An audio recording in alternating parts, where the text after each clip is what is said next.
In today's video, I'm going to teach you how to combine data from multiple sheets in Google Sheets.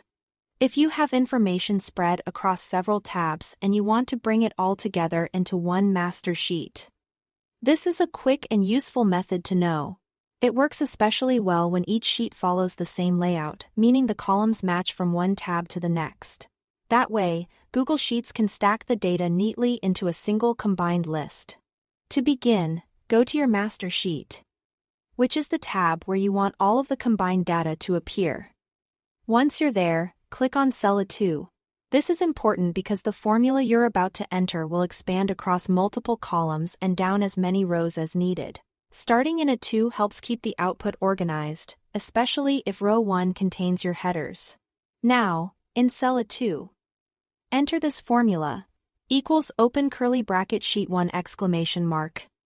A2:E semicolon sheet 2, exclamation mark A2:E semicolon sheet 3 exclamation mark A2:E close curly bracket. What this formula is doing is pulling data from columns A through E, starting at row 2, from 3 different sheets, sheet 1, sheet 2, and sheet 3.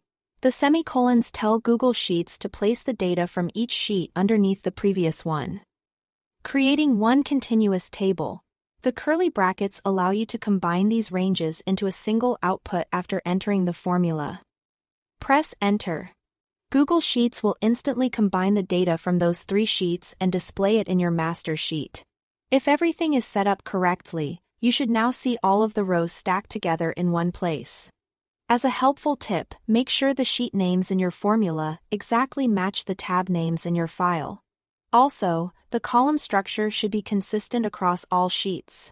If one sheet has different columns or missing data in the selected range, the result may not look the way you expect. This method is simple, fast, and great for creating a master view of related data without manually copying and pasting anything. Once the formula is in place, it can save a lot of time when working with repeated datasets across multiple tabs. Thanks for watching.